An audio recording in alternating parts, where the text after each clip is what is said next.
From actors catching on fire while filming, to jumping off skyscrapers, and even a real-life bumblebee on set. The Transformers movies are getting more and more extreme. Wow, that was crazy. Here's how the most dangerous stunts and explosions came together. Welcome to Explained.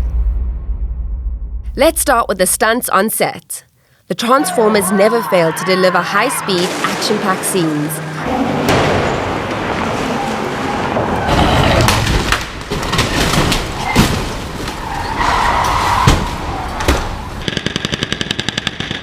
And Rise of the Beast is as intense as ever. Like in all Transformers films, they focus on getting as close to the action as possible. And they do this using a Baybuster.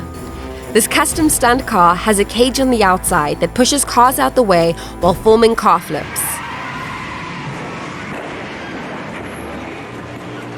And for faster and tighter maneuvers through the rubble, they use smaller, customized go-kart looking cars. Real stunts play a big part in these films, and Anthony was pretty good at hitting his mark on his own stunts. You made Transformer film history by wearing the exoskeleton suit. Did you have to do any stunt training? I worked with the stunt team, so I would come on the weekends. Like, we would shoot during the week, and then I'll come on Saturdays and I'll work with those guys and learn the choreography. And it was originally supposed to be a stuntman who was supposed to do that whole scene, and they were just gonna put a visor on his face, and so you were never actually gonna see my face. Steven was also talking to Gary, who was doing our VFX, and they were like, yo, we gotta see his face in the scene. Thankfully, they allowed me to do most of, like 80% of that, if almost all of it, that fight sequence you saw. The actors had to be physically fit to hike to Machu Picchu to film. The altitude wasn't the only challenge. They also had to deal with unstable weather and other elements. Stunts in the previous film have been equally challenging. They had Mark Wahlberg hang out of the car, hang off a roof, and slide down a massive alien structure. Even Laura Haddock was pushed to the limit. But one of the most dangerous stunts they pulled off in this series was when they jumped off the Trump Tower. This was obviously done by professional wingsuit jumpers, and the glide through the city was carefully planned.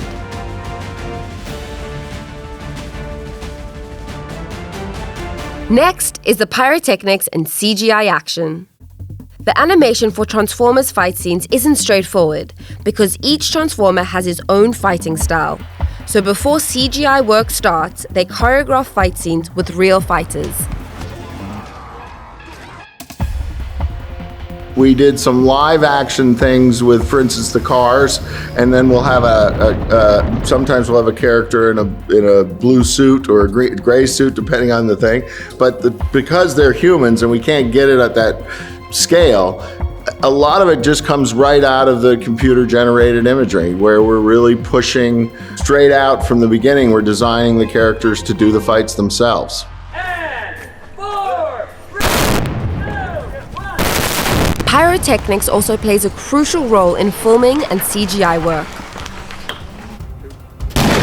Small explosions are detonated on set during a robot fight scene, and this gives actors something real to react to during a battle. 3, 2, 1, Rhinox! In Rise of the Beast, Stephen Caple Jr. told us about the insane moment when Anthony accidentally caught on fire while filming. What was the most dangerous stunt you filmed with the actors on set? But they were running in this one shootout scene in this museum. Anthony Rommel's coat caught on fire as he was dodging the bullets and on his knees. So that was a scary moment. He didn't even notice it, thank God. But the rest of the cast and crew did. We saw his starter jacket caught on fire once, and then it went out, and we're all like, did we see that? So it's actually used in the film because it was the best take. But yeah, that was pretty scary. Thankfully, Anthony didn't know what was going on. He was caught up in the moment. Large explosions are simulated on set during robot fight scenes.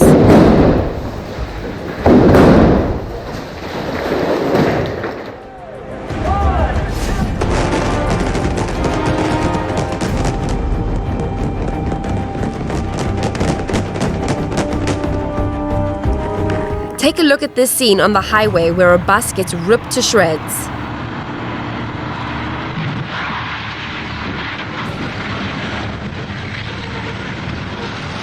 The bus is rigged so that it splits in half during the explosion. For some chase scenes, they cover trucks in blue paint, and they have them smash through cars on the roads. And it ultimately looks like the Transformers smashing through traffic.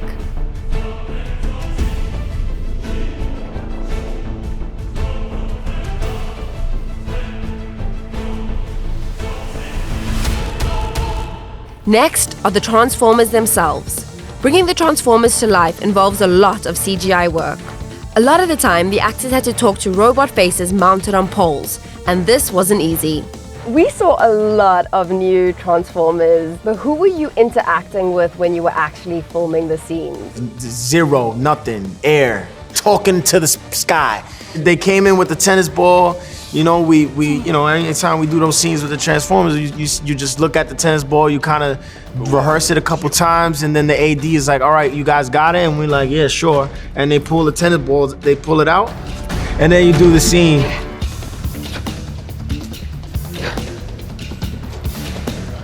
Sometimes they had parts of the robots built for the actors to react to.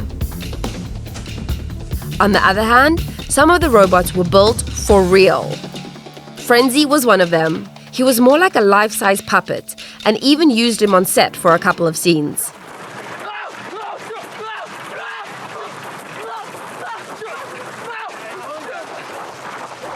The most epic robot they built was the 18-foot tall Bumblebee. He was mostly made out of foam and fiberglass. While he couldn't walk around, they could make him move a little with airbags. To make robots stand out even more, they recorded unique sounds for each robot.